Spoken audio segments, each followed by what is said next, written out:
A poesia é feita apenas para ser recitada. Será que não há nenhum outro elemento no poema, como por exemplo, aspecto visual que mereça atenção? É o que nós vamos ver depois da vinheta. Não temos vinheta, mas temos uma ampulheta, olha só. Tá rodando aí, ó. Olá, pessoal. Eu sou o Marra Signorelli e hoje vamos falar sobre um assunto divertido, eu diria divertidíssimo, que é a poesia visual. Muitos de vocês podem torcer o nariz quando se fala em poesia visual, né? Porque poesia é uma coisa para os ouvidos, a gente recita os poemas, né? E as pessoas escutam os poemas que a gente recita para elas, e é assim que a poesia, a herdeira do canto, né, deveria funcionar, né? Apenas pela voz, né? Apenas pela sonoridade das palavras. E embora a sonoridade das palavras seja um aspecto muito importante do poema, o aspecto visual do poema é também importantíssimo. E o motivo pelo qual as pessoas geralmente torcem o nariz quando a gente fala de poesia visual, de poema visual, é por causa de uma vanguarda brasileira, aliás, muito famosa no exterior, chamada concretismo, que decretou a morte do verso. E eu tenho aqui dois livros de um dos fundadores dessa vanguarda, o Haroldo de Campos, e um desses livros chama-se A Máquina do Mundo Repensada. Né? A gente pode ver que são aqui tercetos encadeados, tal como aqueles de Dante Alighieri, e né, vez a vagar, a vira que se abria, circunspecto e sublime a convidá-lo, etc. Isso aqui são decassílabos, né? Decassílabos como se faz usualmente na poesia metrificada de língua portuguesa. E outro livro que temos de Haroldo de Campos aqui é o Galáxias. E se a gente for ver o que é o Galáxias, são prosa, né? Prosa poética. Não sei se dá para ver direitinho. O livro de prosa poética. No final do livro, né, tem um CD que é o próprio Haroldo de Campos recitando as prosas poéticas de Galáxias. O que a gente não viu nesses dois livros? A gente não viu figurinhas, como usualmente é da poesia concreta. Em um deles a gente viu versos decassílabos, mostrando que, na verdade, o verso não só não morreu, como está vivo, passa bem e é utilizado, né? Ele é tão vivo quanto a música tonal também, né? Assim, houve a música tonal, mas a música tonal continua viva. Mas existe um motivo, existe uma razão pela qual eu gostaria de tratar esse assunto com vocês. Lá no Instagram, eu coloquei uma caixinha de perguntas. Aliás, se você não me segue no Instagram, o link está na descrição, segue lá. Eu deixei uma pergunta sobre quais temas as pessoas gostariam de ver tratadas aqui neste canal. E, inclusive, se você que participou, se contribuiu ali na caixinha, estiver vendo este vídeo, muito obrigado mesmo, você é 10. Isso me ajuda bastante. E um dos temas que as pessoas colocaram ali foi para que eu ensinasse a recitar poemas. Eu quero fazer isso no futuro, né? Mas tem uma questão aí. Eu não quero que a questão de recitar poemas, de vocalizar poemas, seja uma trava para você ler poesia. E essa trava acontece justamente por um certo engano da pessoa achar que a poesia ela é feita apenas para os ouvidos. Na verdade, ela é uma partitura dos lábios, né? Então, assim, você recita ali a música dos versos, a pessoa escuta, e se você não souber recitar bem, você não sabe ler o poema. Na verdade, não é assim. O poema, ele até o aspecto sonoro do poema, como a gente já tratou aqui nesse canal, ele é para a imaginação, né? Ele não é exatamente Ele não é como existe na música, existe uma separação entre poesia e música, e uma dessas separações, uma dessas cisões é justamente o fato de que a poesia, né, ele utiliza da linguagem, utiliza da língua falada, da língua humana, né, do idioma, e esse idioma, ele expressa sentido, ele evoca objetos, ele trabalha com a imaginação de quem está apreciando o poema, né? E, aliás, você não poderia, sei lá, pegar um poema como a Divina Comédia, você não cabe você recitar aquele poema da capa ao fim, né? Isso é impossível, né? Assim, você vai pegar o poema da Divina Comédia, tá lá o inferno, e você vai recitar cada terceto, né, até o fim do inferno. Tudo isso no mesmo dia, né? Assim, tudo isso numa tacada. Claro que isso não vai dar para acontecer, né? Assim, você não tem saliva para isso, né? Você recitou ali a Divina Comédia, acabou sua saliva, você pegar uma castanha de caju, vai implodir sua boca. Não dá, não vai ser uma boa ideia, não é isso? E para a gente entender melhor que a poesia ela trabalha com a imaginação, eu escolhi esse tema da poesia visual, que a poesia, o aspecto visual do poema, claro, existe certa interpretação vocal desse aspecto visual, mas ele a princípio ele não é recitado, ele está lá para os olhos, né? E ele também trabalha com a imaginação, tanto quanto o aspecto sonoro trabalha com a imaginação. Isso é para que você tenha em mente que você não precisa saber recitar um poema. Isso não pode ser um empecilho para que você leia poema, né? A maior parte dos poemas que você lê vai ser na sua solidão, né? Vai ser você sozinho. Então, embora seja excelente você recitar poemas para as outras pessoas, a maior parte dos poemas que você vai ler sozinho. Então, então você não pode deixar que esse medo de que como é que seria se isso fosse recitado por mim, etc. Você não pode deixar que isso atrapalhe você a ler o poema. E vamos começar aqui dizendo que, sob certo aspecto, todo poema é visual, né? Visualmente, e até o texto da prosa é bonito. O texto, a mancha gráfica na folha da prosa, né, com um parágrafo, com aquela elegância, né, da diagramação, aquilo é bonito, né, assim, aquilo é agradável aos olhos. Se a prosa já é agradável aos olhos, tanto mais é agradável aos olhos o poema, porque o poema tem uma série de recursos feitos também para serem escutados, como a versificação, a estrofação, as rimas, etc., que quando colocados na mancha gráfica, quando colocados sob um aspecto visual, eles harmonizam a forma do poema.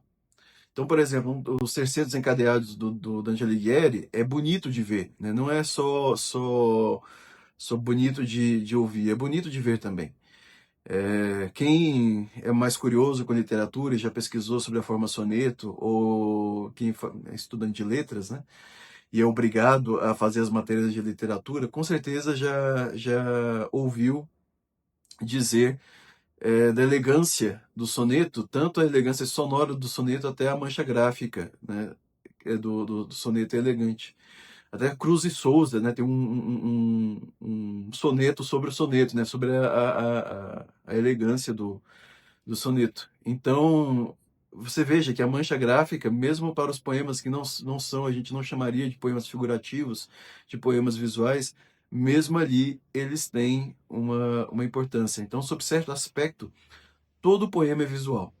E se todo poema, sob certo aspecto, é visual, então nada mais coerente do que trabalhar esse aspecto do poema, né? Isso é uma coisa que muitos perceberam. Até João Cabral de Melo Neto, que não faz exatamente poemas figurativos, ele dependia de ver a elegância na mancha gráfica para poder escrever, para poder desenvolver sua ideia, seu poema. Ele gostava do quadrado, né? As quadras do João Cabral de Melo Neto evocam, né, essa ideia do quadrado sobre as suas quatro partes, etc. Mas essa ideia ela não foi trabalhada apenas no século XX, né? Foi trabalhada, na verdade, desde quando a poesia encontrou a escrita, né? Ela saiu do canto e encontrou a escrita. E o primeiro poema visual que a gente vai ver, que a gente vai conhecer na história da literatura, é o chamado Carmen Figuratum. O plural é Carmina Figurata, que é um poema que deve ser recitado. Ele também é feito pensando no aspecto sonoro, mas ele não é aquele quadradinho do verso. Ele tem a forma de uma figura, de uma imagem. Existem poemas assim desde a Grécia Antiga até a Idade Média, existem poemas assim e daí para diante, né? Assim, até na modernidade isso foi feito. E até assim nas escolas, né? Nos trabalhos infantis existe esses poemas figurados para as crianças, etc. Né? Isso é um recurso muito interessante da poesia. E isso não pode ser confundido com o que a gente entende por poesia concreta. Eu vou colocar aqui alguns exemplos de Carmina Figurata, né, para vocês verem. Se vocês estiverem vendo no vídeo, muito bem, isso significa que eu estou avançando na edição de vídeo para o YouTube e então eu consigo colocar figuras aqui no vídeo para que vocês verem, né? Se não deu certo, então eu vou arrumar outro meio de mostrar para vocês, né? Mas se deu certo, vocês estão vendo aqui as figuras dos poemas, correto? Isso não pode ser confundido com a poesia concreta, porque a poesia concreta não tem exatamente esse aspecto recitativo, né? O poema figurado da poesia concreta, ele é um conceito. Ou ele ou a récita dele é quase irrelevante, como por exemplo aquele poema do Augusto de Campos, se eu não me engano, aquele mudei tudo, pós tudo, agora pós tudo, mudo, mudei tudo, agora pós tudo, estudo, mudo, né? Assim, isso no som isso não pega, né? Assim, é muito simples, né? Aquele poema também do Pedro Xisto, que é Epitalâmio II, que tem o S e o Ri no poema, formando a palavra Xi. Bom, sonoramente, como é que a gente recita isso? Xi, não faz sentido, né? Mas vendo, né, assim, a gente entrando em contato com a linguagem através da imagem, a gente vê que existe um conceito ali da mulher envolvendo o homem na relação amorosa, né? E aí o nome do poema é Epitalâmio, né, que é um poema feito para núpcias. Então isso está resolvido, né? A gente consegue compreender de que se trata o poema, embora não haja nada ali que possa ser recitado. Essa é a poesia concreta. A poesia figurada, os Carmina Figurata, não é assim. É um poema que deve ser recitado, mas que está dentro de uma figura, dentro de uma taça, dentro de uma cruz, etc. E a experimentação visual na modernidade também não se esgota na poesia concreta. Até Manuel Bandeira e Juan Eduardo Cirlot fizeram poemas visuais.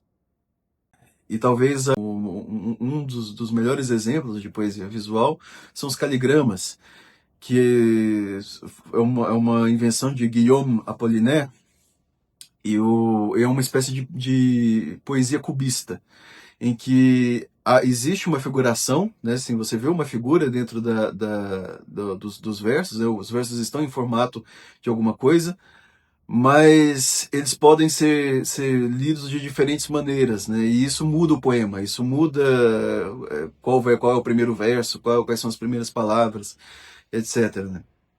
Isso é uma espécie de experimentação cubista dentro do poema. Chama-se Caligramas e e se deu certo de eu colocar as figuras aqui, São aqui alguns exemplos. Eu tenho aqui um exemplar muito querido, assim, afetivamente por mim. É uma primeira edição de Un coup d'Aidé, Jamais n'aboli le hasard, do Stéphane Mallarmé. É um facsímile, né, da primeira edição. E esse livro ele é interessante porque é considerado um dos primeiros livros de poemas em que o aspecto visual é considerado na disposição dos versos. Então, o Mallarmé ele coloca um verso aqui à direita, coloca um outro verso aqui à esquerda, muda o tamanho de uma frase. Tudo isso não cria uma figura exatamente, mas cria uma beleza peculiar no verso, muda certas ênfases, né, que a gente deve fazer sonoramente também no verso. E é muito interessante, né? Eu gostaria de mostrar para vocês. Mallarmé é um poeta simbolista do simbolismo de invenção. Aqui, ó.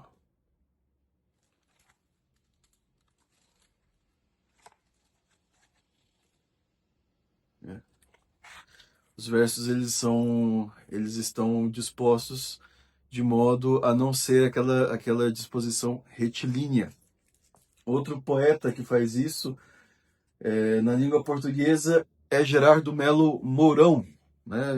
E ele trabalha visualmente os poemas. Esse aqui é Os Peãs, né? Um poema épico familiar do Gerardo Melo Mourão. E ele trabalha os poemas até em outras línguas. O aspecto visual é trabalhado também nessa. Deixa eu ver uma coisa aqui.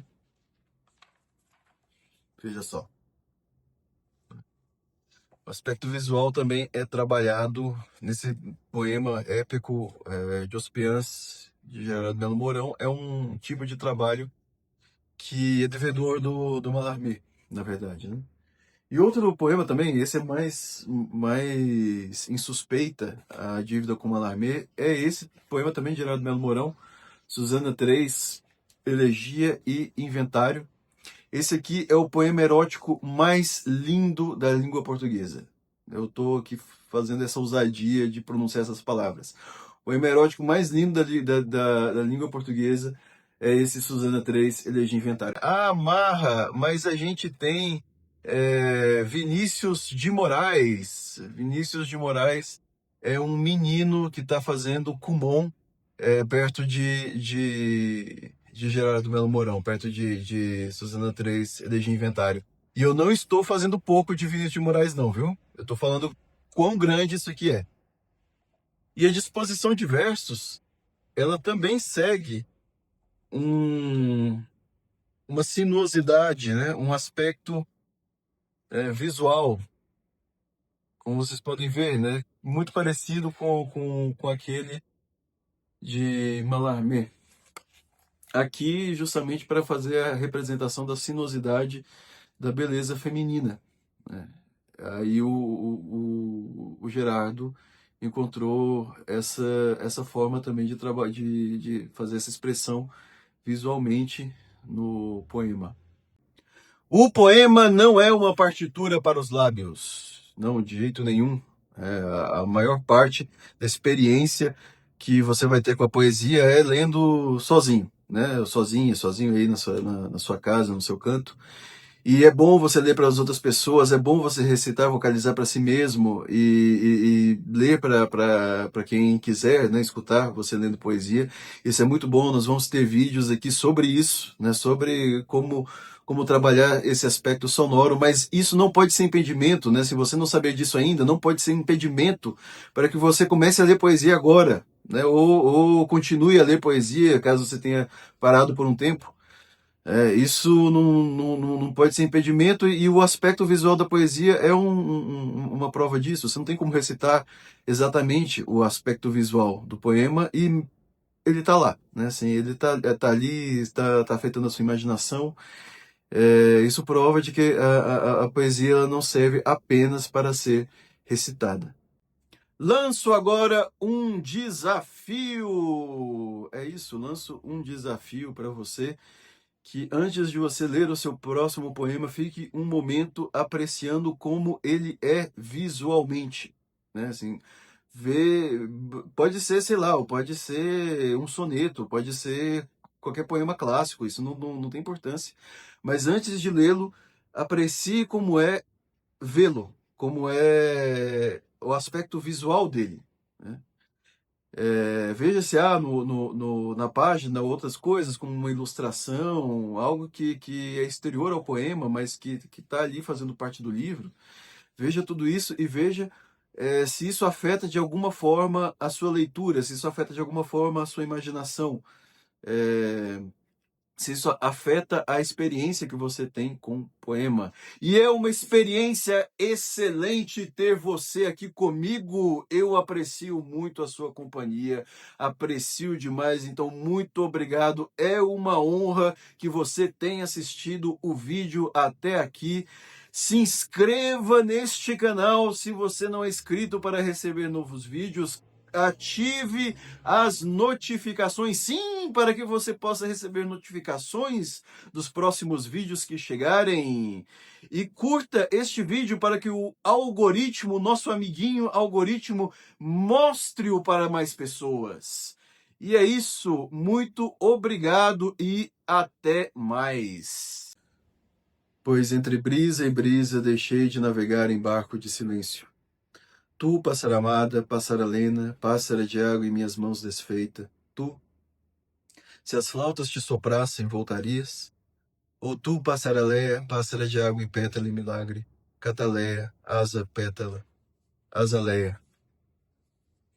Pássara de água em pétala e milagre de petalágua, quem sabe deste sopro para sempre, pássara de vinho, no cristal das curvas deixarias bêbado o coração em cântaro durar-me? E tu não tornarias página de teus coros, e da lágrima tua e deste sangue, quem sabe um distraído querubim não inventar o sangue que nos falta? E vós que de meu hálito uma noite respondestes à dança e florescestes, repetireis a face que vos trago? Continente de vivos e de mortos, eu vos quero chamar a leste, a sul, o pai em cuja boca a relva cresce, o irmão que dorme sob a madressilva, e tantos que fiz meus,